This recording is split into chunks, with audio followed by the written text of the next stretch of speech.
마하리 씨와 헤어진 후 썬다는 일로남으로 향해 길을 떠났습니다. 불과 2, 3일밖에 안 된 짧은 시간이었지만 썬다는 노성자로부터 오랜 시일을 두고 신앙 인격을 배우기라도 한 것처럼 마음은 기쁨에 넘쳤습니다. 썬다는 어느덧 시야 멀리 에베레스트 산의 봉우리가 보이는 지역까지 왔습니다. 여기서부터 캄바종 지역, 팅그리 지역, 귀이롱, 니아람 닌게, 강지 일대까지 2달 동안 전도할 계획이었습니다. 소읍들을 비롯해서 5, 60개의 부락들이 전도 대상인데 모두 에베레스트에서 그리 멀지 않은 지역들이었습니다. 썬다는 팅그리, 귀이롱, 강쯔, 사가, 루릉 지역에서 박해를 받았고 여러 촌락들에게 쫓겨났습니다. 도해지 사람들과는 달리 작은 읍내 사람들과 촌 사람들은 순박하고 양순한 편이었는데 종교에 관한 한 이교의 전도를 허용치 않았습니다. 불교가 국가 종교인 만큼 시골 사람들이라 할지라도 외래 종교의 배척을 불문율로 여기고 있었습니다. 썬다는 내쫓김을 받을수록 기도로 믿음을 다짐하여 다음 마을들을 찾아 나갔습니다.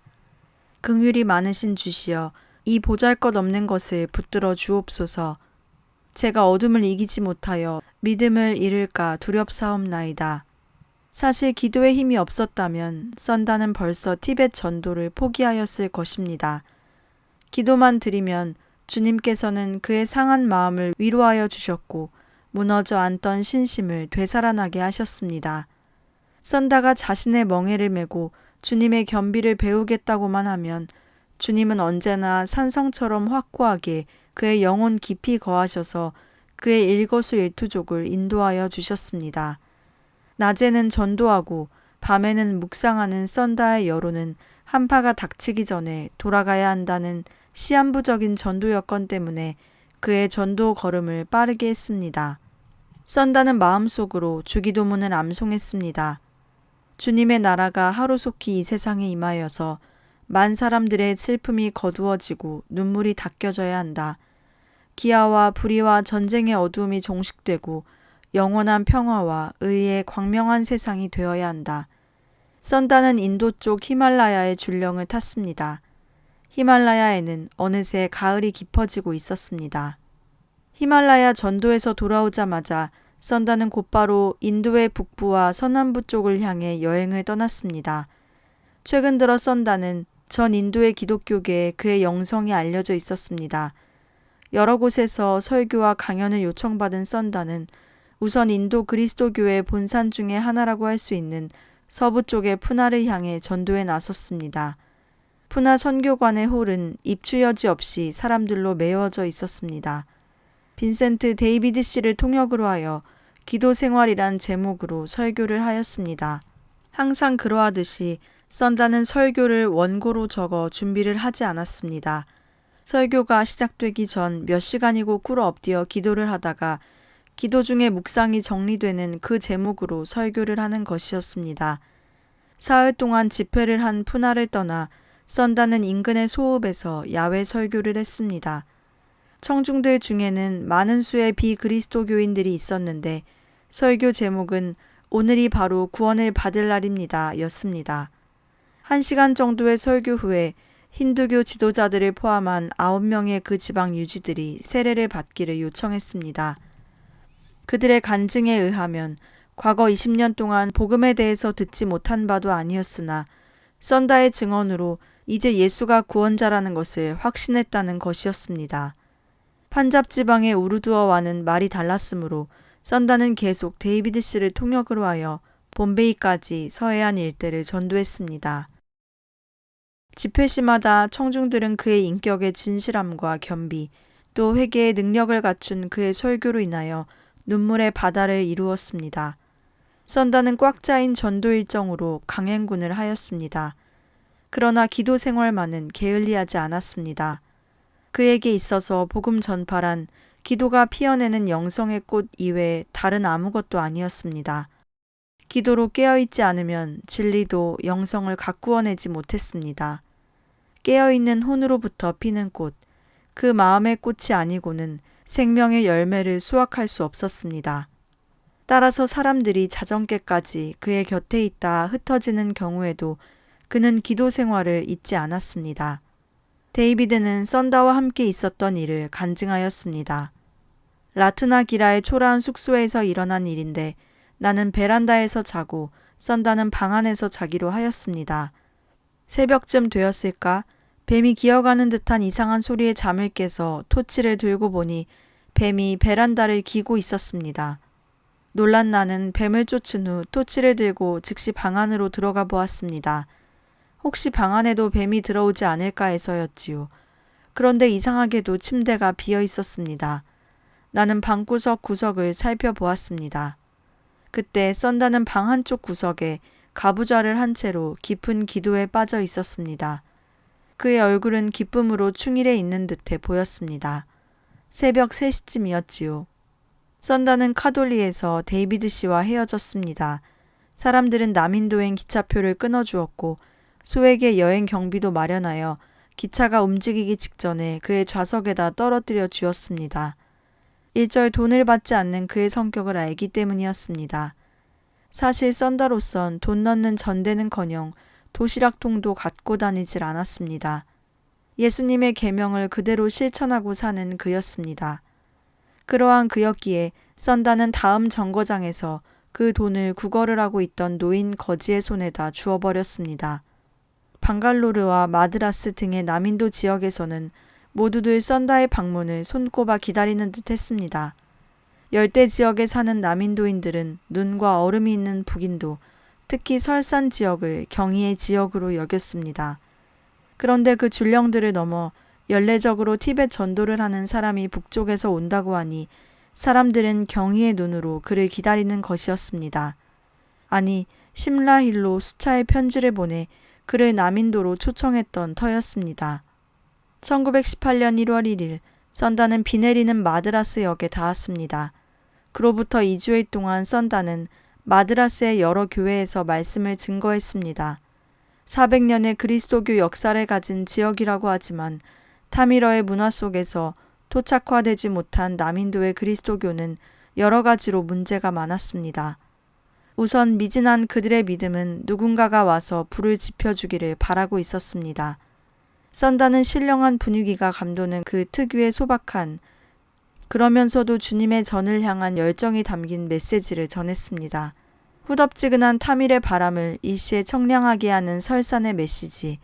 사람들은 스스로도 모르게 지극히 평온한 그러면서도 중세기의 수도사 같은 그의 말에서 성령이 임재하고 있음을 느꼈습니다.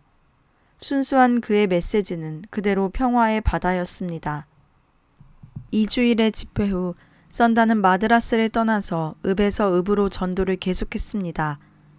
썬다는 빈민굴들을 볼 때마다 엉엉 울었습니다. 마드라스에서와 마찬가지로 가는 곳마다 교회는 청중들로 가득 찼습니다. 아르코트, 트라반코르, 그리고 트리반 드럼에서는 특히 사람들이 인산인해를 이루어서 많은 사람들이 열을 섰다가 그냥 돌아가기도 하였습니다. 집회는 끝났어도 사람들은 돌아갈 줄을 모르고 전통적인 인도인들의 모임 형식으로 썬다를 가운데 앉히고 삥 둘러서거나 앉거나 하여 그와의 면담을 원하였습니다. 그들은 신앙을 초석 위에 올려놓는 문제에서부터 개인적인 문제, 기도 생활 문제 등을 물었습니다. 또 은밀한 선교 활동에 대해서 자세하게 알려달라고 하기도 하였고 티벳 선교에 대해서도 궁금해했습니다. 썬다는 사경회에 참석하랴, 예배를 포함한 간증회에 참석하랴, 또 교사 및 재직 수련회에 참석하랴, 몸이 몇 개라도 된 듯 바빠야 했습니다. 사람들은 야자수 노변에서도 힌두 사원이 있는 광장에서도 썬다를 세웠고 또 방천이나 강변의 모래사장에서도 그를 세워 말씀을 전하게 했습니다. 어떤 때는 수백 명, 어떤 때는 수천 명의 청중이 운집하여 그의 말을 들었습니다. 가는 곳마다 교회는 부흥되어 많은 결신자들을 내었습니다. 썬다는 4개월 동안 많은 수의 읍들을 돌았습니다. 한 읍당 보통 사흘 정도씩 머물었는데 북인도인인 그로서는 찌는 듯한 무더위를 견딜 수 없어 션 바타누르에서는 6주일간 휴양을 취하기도 하였습니다. 그러나 일사병을 피해온 그였으니만큼 충분히 휴식을 취하여야 하는데도 그는 여전히 기도 생활과 성경 공부에 몰두했습니다. 때로 시간이 나면 언덕의 바위 위에 앉아 새 둥지를 관찰하거나 작은 새들 보기를 즐겼습니다. 한편 썬다는 이 6주일의 휴양 기간 동안 영어 공부를 열심히 했습니다. 인도의 중부와 서남부에서는 영어가 공용어로 써지고 있었기 때문에 영어가 능통하면 우르두어로 하는 자가 자기 설교에 통역을 둘 필요가 없었기 때문이었습니다. 1918년 5월 28일 썬다는 세일론의 자프나에 닿았습니다. 야자수가 열을 지어선 가운데 갖가지의 꽃과 아름다운 긴 백사장, 대다수의 인도인들처럼 그들 섬 사람들의 생활도 가난하기 짝이 없어 보였으나 그들의 얼굴은 생기가 넘쳐 보였고 무언가를 배우려는 열망이 가득 차 있었습니다. 썬다는 불교인들의 섬인 이곳에 자신의 전도 여행이 헛되지 않기를 먼저 하나님께 간구했습니다. 자프나에서 집회를 끝낸 후 썬다는 수도인 콜롬보에 갔습니다. 콜롬보에서도 사람들이 물밀듯이 교회에 밀어닥쳤습니다. 집회에 온 사람 중에는 윌리엄스라고 하는 소년의 어머니도 있었는데 그녀는 수술 경과가 절망적인 상태에 있는 아들에 대해 이야기를 한 후 썬다에게 안수기도를 하여 줄 것을 요청했습니다. 다음날 썬다는 병원으로 찾아가서 우르두어로 기도를 올린 후 그의 머리에 안수를 하여 주었습니다. 놀랍게도 죽어가던 윌리엄스는 이틀 후 병상을 박차고 일어났습니다. 병원의 의사들과 간호원들도 모두 놀랐습니다. 이 소문은 곧 콜롬보 시내를 돌아 세일론 각지와 인도에까지 전해졌습니다. 썬다는 칸디와 바티칼로아 지역을 거쳐 7월에 다시 마드라스 주로 돌아와서 여러 읍에서 전도했습니다. 남인도의 한 읍도 그의 발걸음을 놓치지 않을 작정이었습니다. 그의 인도 지리관에 의하면 히말라야는 사람의 머리에 비유되고 남인도는 다리에 해당되며 판잡은 오른손 그리고 벵갈은 왼손과 같은 것이었습니다. 다리 없는 몸이 똑바로 설 수가 없는 법인데 그 점에서 남인도는 재정적으로도 교육적으로도 제법 튼튼한 인도 교회의 다리 노릇을 하고 있었습니다. 그러나 불행하게도 걷지는 못하는 처지라고 보는 것이 그의 남인도 교회관이었습니다. 주된 이유는 너무도 엄격하게 구분되어 있는 카스트 신분제도 때문인데다가 크리스찬들은 묘한 선민의식을 가짐으로써 사랑의 이웃이 되기는커녕 스스로 사회와 유리되고 있었습니다. 썬다는 그를 사두라고도 부르지 못하게 하면서 온 남인도 일대를 맨발로 전도했습니다. 나는 작은 형제에 불과합니다. 작은 형제, 이것이 그의 이름이었습니다. 나면서부터 요람이 없어서 마구간의 구유통에 뉘었고 죽어서도 묻힐 곳이 없어서 남의 무덤자리에 묻혔던 예수님. 크리스천이 된다는 것은 예수님의 낮아짐을 배우는 일이요 그의 고난에 참여하는 일입니다. 너희가 형제 중에 가장 보잘것없는 사람에게 해준 것이 바로 나에게 해준 것이니라. 신앙이란 것이 다름 아닌 비운다고 하는 구원의 자리, 낮춘다고 하는 만남의 사건에서 밝히는 메시아적 이해와 관련되어 있다는 생각이 들자 썬다는 극심한 카스트 제도를 방관하고 있는 인도 교회의 몰인정을 그대로 두고 볼 수는 없었습니다. 형제 여러분, 하나님은 만 인간을 다 사랑하십니다. 여러분이 낮은 자들과 함께 있는 낮은 자들에게 자신을 일치시킨 예수님의 구원 정신을 아신다고 하면 카스트 신분 제도를 내던지십시오. 내 집부터 평등한 인격의 존엄에 대한 환경 정리를 하십시오. 불가시 불가촉인 하리잔 천민제도는 그리스도교 정신과 너무도 위배되지 않습니까? 이 천민제도를 사랑의 불로 태우십시오. 여러분이 화석화된 전통 안에 이 비리의 제도 안에 가만히 있는 것, 그것도 타락입니다. 그리스도교는 불을 지르는 것입니다. 추악한 인간 전통의 찌꺼기, 사탄으로부터 청부업처럼 물려받은 온갖 역사의 배설물에다가 불을 지르는 것입니다. 산불처럼 다 태워버리고 남은 자리, 그 잿더미 위에다 새로운 싹을 가꾸어내는 일입니다. 말석에 앉으시고 낮아지십시오. 낮아져 보지 않은 사람, 고난에 동참해 보지 않은 사람은 어딘가 천박해 보입니다. 때 묻은 동포와 먼지 속에서 뒹굴어보지 않으려고 하는 사람은 거꾸미는 사람입니다. 교회를 회칠한 선민 공동체로, 귀족 공동체로 만들지 마십시오. 끔찍한 집에서 노예와 천민들 위해서 의식되는 여러분이 바로 거짓말하고 외식하는 사람들인 것입니다. 여러분의 손은 오그라 말라붙어 있습니다. 이 참혹한 빈민굴들, 남인도가 보여줄 수 있는 것이라곤 이 처절한 빈곤과 거짓대들인데, 그러고도 여러분이 세상의 소금이고 빛입니까? 여러분이 예수님의 뜻을 따르는 사람들입니까? 정직하십시오. 먼저 인간으로 순수하십시오. 예배 드리러 오기 전에 먼저 배고파 오는 하리잔 이웃들과 손을 잡고 그들과 같이 음식을 나누고 오십시오. 주님께서는 나는 자비를 원하고 제사를 원치 않노라고 하시지 않았습니까? 일요일 아침 한 판의 굿 같은 제사 행위를 치른다고 해서 여러분 모두가 구원되는 것은 아닙니다. 제사는 못 지내도 좋으니 끼니를 못 잇는 이웃을 돌보고 공의와 공덕을 행하십시오. 그들과 함께 우십시오. 경건의 모양은 있으나 경건이 없고 사랑의 모양은 있으나 사랑이 없는 바리새인들 같은 그 선민 의식은 버리십시오. 참회하십시오. 하나님의 진노가 바로 죄 많은 교인 여러분의 머리 위에서부터 내릴 것입니다.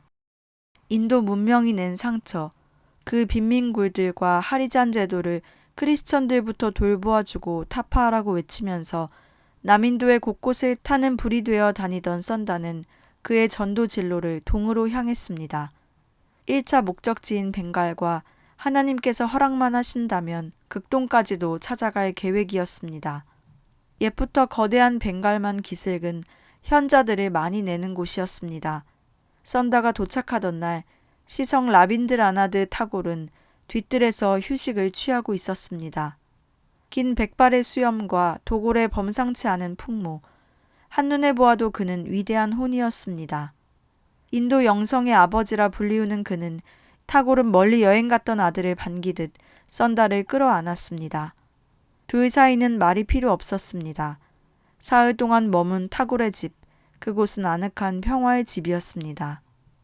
사흘 동안 썬다는 그에게 예수님이 진리 자체임을 우파니샤드의 아바타라 개념과 비교하면서 증언했습니다. 그들은 창세기 기사에 대해서도 의견을 나누었습니다.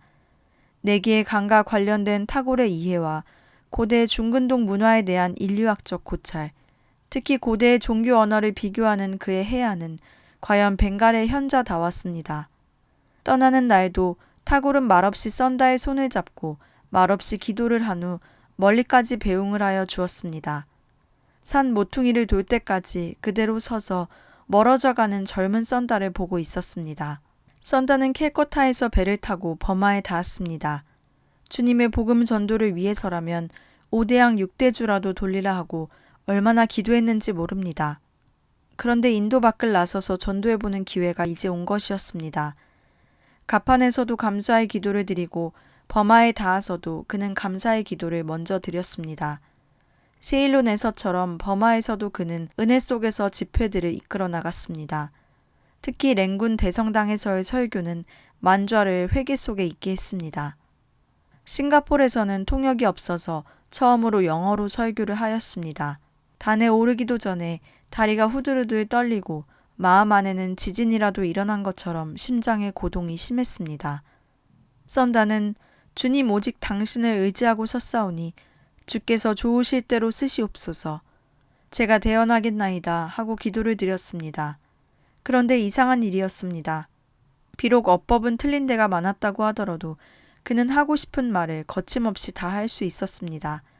이 경험 이후 썬다는 영어로 설교하는 것에 대해 두려워하지 않고 담대히 단에 섰습니다. 말라야를 떠나서는 페낭에 가서 전도하고 페낭을 떠나서는 남진아해, 동진아해를 따라 일본에 닿았습니다. 싱가포르에 와 있던 일본인 우메모리 목사가 일본 기독교 청년회와 연락, 초청 조처를 취해 주었던 것입니다. 추운 겨울에 일본에 상륙한 썬다는 곧바로 도쿄와 고베, 오사카, 교토, 그리고 요코하마와 나가사키에서 복음을 증거했습니다.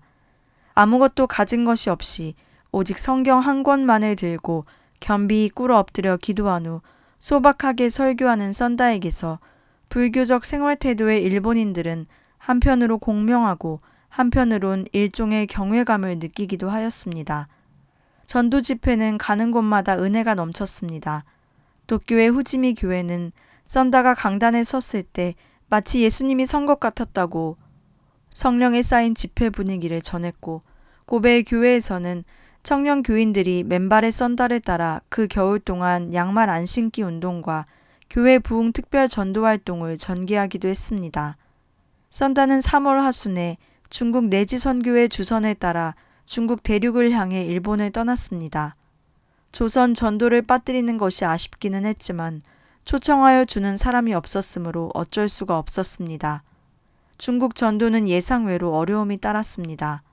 한 겨울에 취한 장거리 해상 여행의 피로와 찬 바닷바람으로 그는 심한 독감이 걸렸을 뿐 아니라 때는 중국과 티벳이 교전 중이라서 외국인인 그로서는 활동에 많은 제약을 받지 않을 수가 없었습니다. 결국 썬다는 독감에 시달리면서 상하이와 한꼬우 그리고 난징과 베이징에서만 전도 강연을 하고 다시 남행, 구양조우를 거쳐 마카오로 내려왔습니다. 당초에 계획한 서북중국 경유의 티벳 진입은 교전 상태 때문에 불가능하였으므로 선편을 이용해서 인도에 돌아오기로 계획을 바꾼 것이었습니다.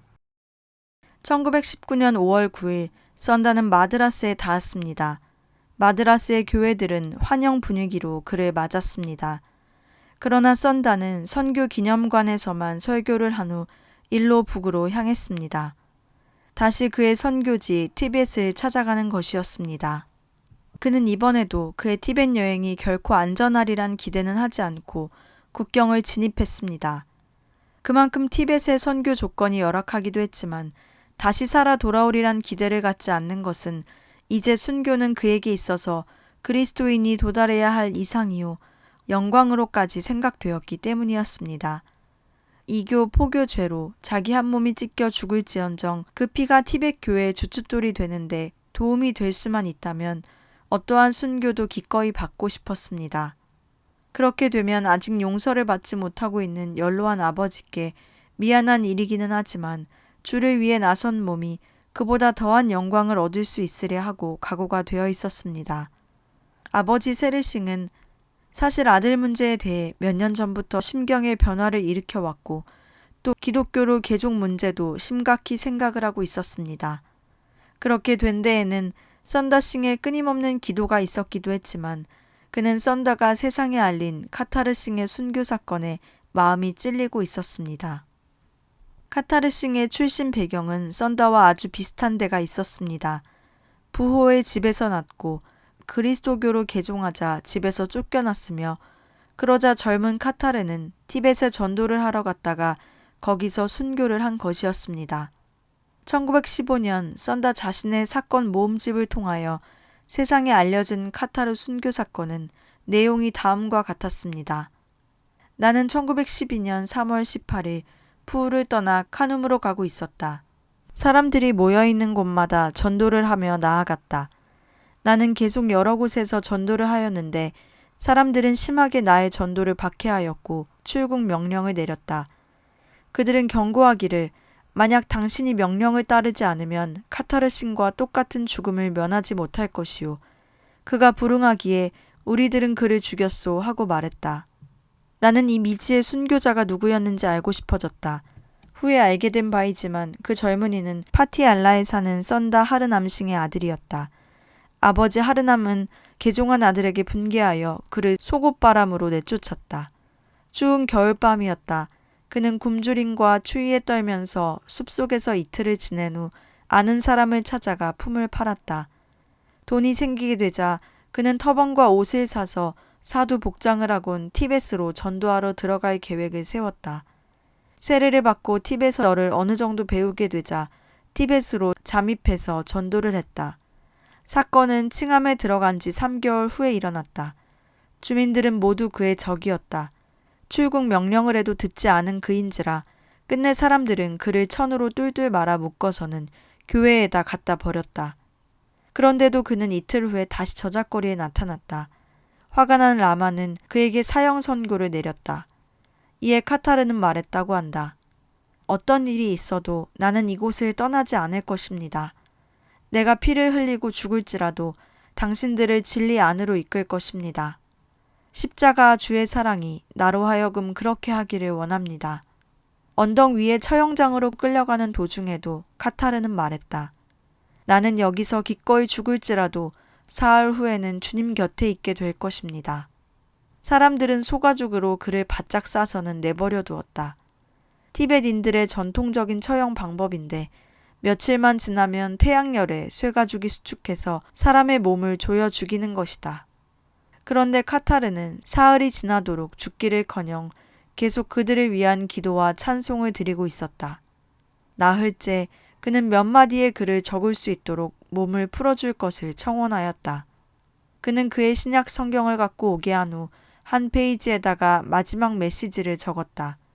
주님이시여, 주님께서 주신 몸이오매 주님의 것이나이다. 이 영혼을 받으시옵소서. 나는 이토록 훌륭히 선교를 한 소년의 아버지를 찾았다.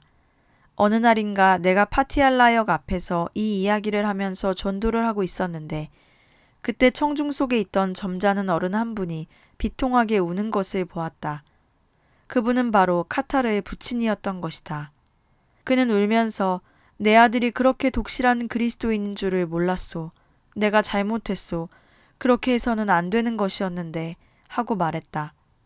몇 년 동안이나 아들의 생사를 모르고 있었던 그는 소년의 장렬한 순교를 듣자 눈물이 범벅이 되어 나의 옷자락과 성경을 잡더니 놓을 줄을 몰랐다. 나도 예수님을 믿겠습니다. 목이 메인 카타르의 아버지의 말이었다. 카타르는 죽어 많은 식구를 주님 앞으로 인도하였다. 선다는 만 30살이 되는 1919년 여름 다시 티벳에 진입했습니다. 이로써 19살 이후부터 넘나들기 시작한 히말라야를 10번째 넘은 것입니다.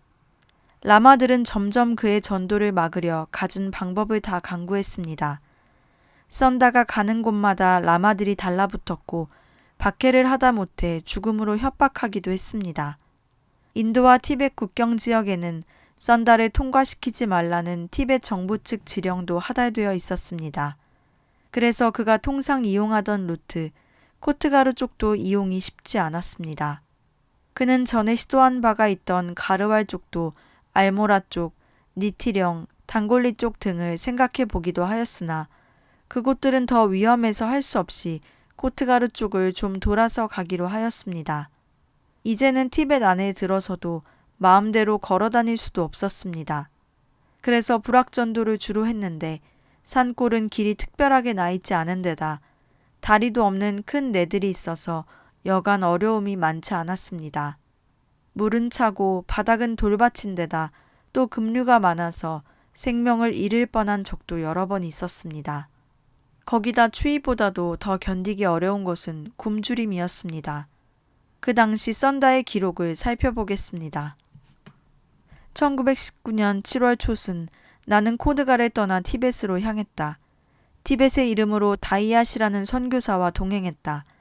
여기서 티벳 국경까지는 130마일이다.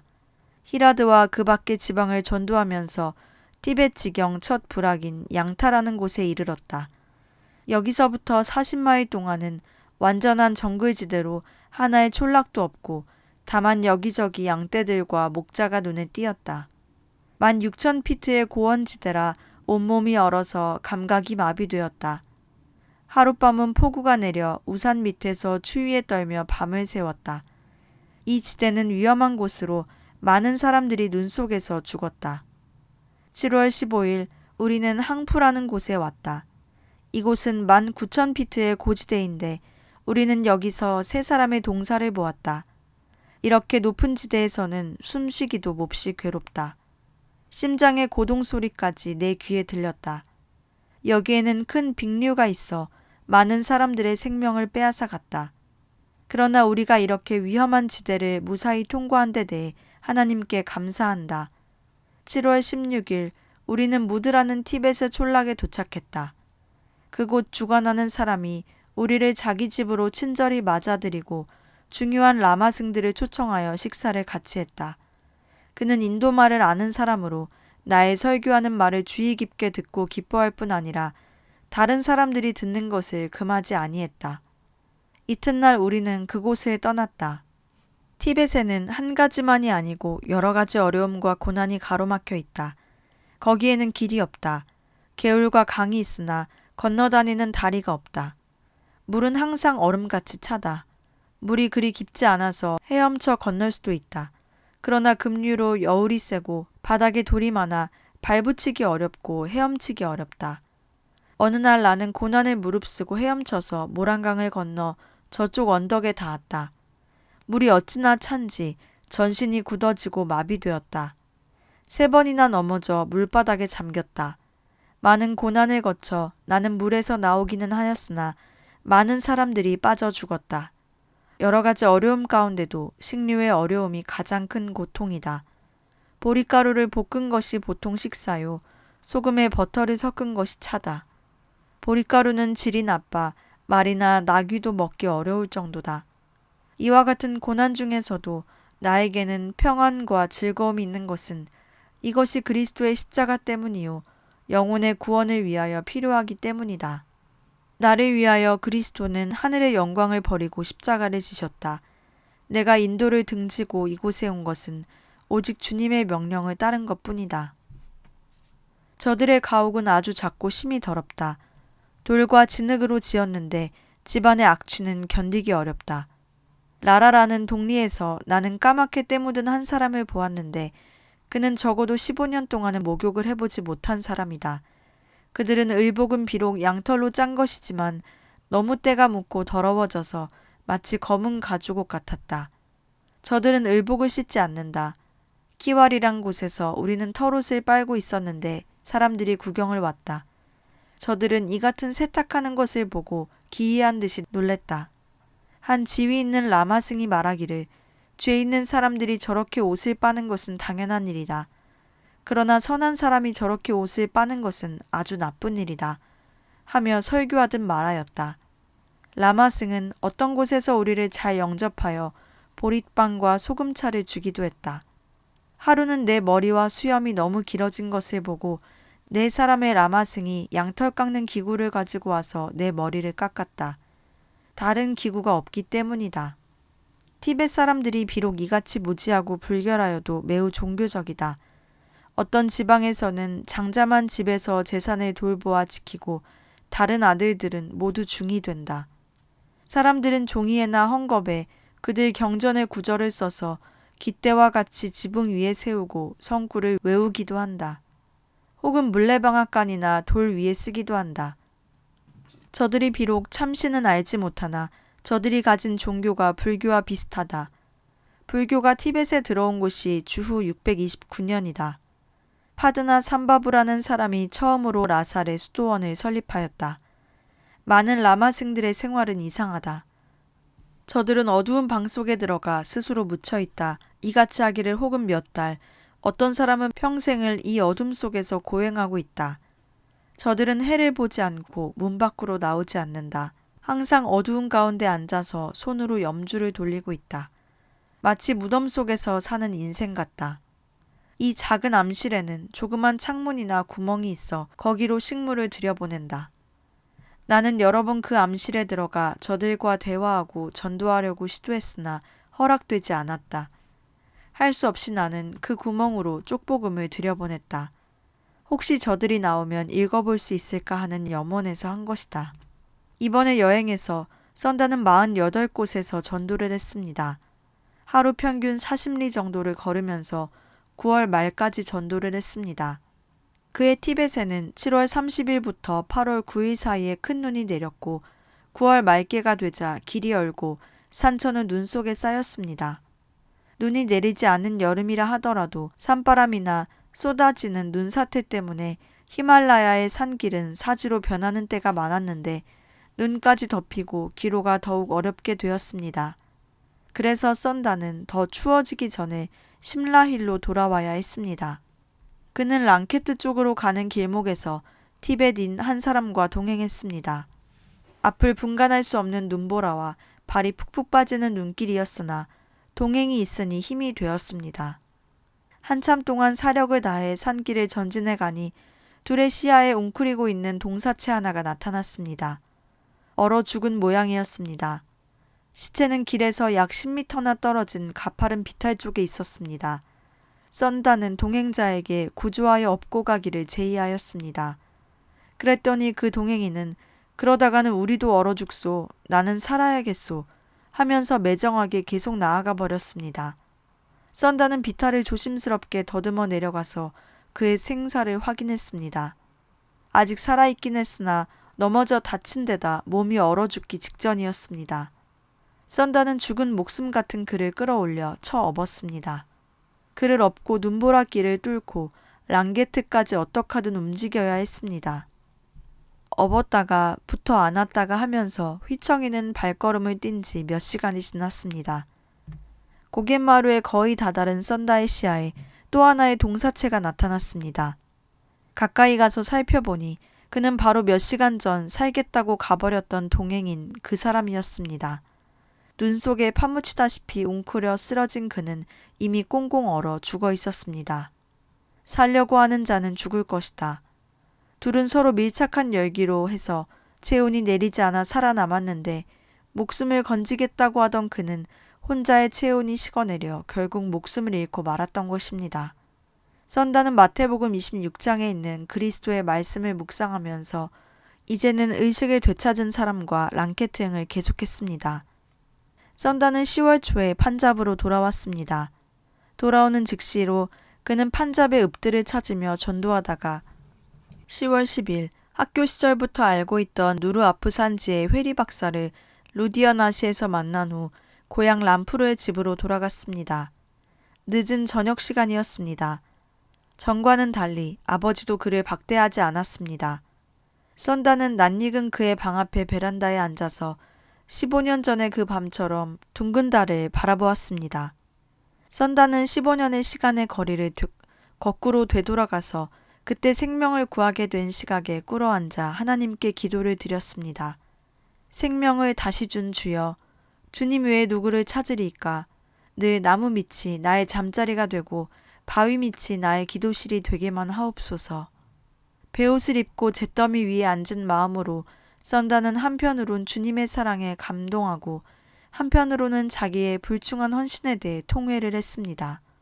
가슴에 손을 얹고 지나간 15년의 시간을 환산하며 불미한 과거를 하나하나 회개하니 밤이 깊어졌습니다. 썬다는 누군가 자기의 옷자락을 붙잡는 것을 느꼈습니다. 아버지였습니다. 아들아, 못난 애비를 용서해다오. 그동안 너에게 못할 짓을 내가 너무 많이 했구나. 나도 이제 예수님을 믿고 싶다만 그분이 내 죄를 용서해 주실는지. 고개를 숙이고 목이 메인 채 면목이 없다고 띄엄띄엄 말하는 아버지의 눈엔 눈물이 고여 있었습니다. 썬다는 형언할 수 없는 기쁨으로 주님께 감사를 드렸습니다. 이제서야 아버지의 용서를 받았고 아버지는 주님 앞에 엎드려 화해를 하게 된 것입니다. 아버지의 손을 꼭 잡은 채 말문을 읽고 있던 썬다는 낮게 말했습니다. 아버지, 성경을 읽으시고 주님께 기도를 드리십시오. 얼마의 시간이 흐른 후 아버지는 기쁨에 쌓인 얼굴로 썬다의 손을 잡았습니다. 아들아, 고맙다. 네가 못난 나의 눈을 뜨게 하여 주다니. 이제 내 손으로 세례를 받고 싶구나. 썬다는 그럴 수가 없었습니다. 자기의 사명은 전도하는 일일 뿐이었습니다. 지금까지 많은 결신자를 내었지만 그들 모두를 교구의 사목자들 앞으로 보내 세례를 받게 한 그였습니다. 아버지, 그 일은 다른 분이 하실 일입니다. 저는 오직 주님의 평화와 사랑을 증거하는 소명만을 받았을 뿐입니다. 썬다는 다시 주님께 감사했습니다. 이로써 집안을 주님 앞으로 인도하게 된 것입니다. 아버지는 이후 썬다가 유럽으로 전도 여행을 떠나게 되었을 때 조금이라도 자기 죄를 보상받겠다며 그의 선편 여비를 대주었습니다.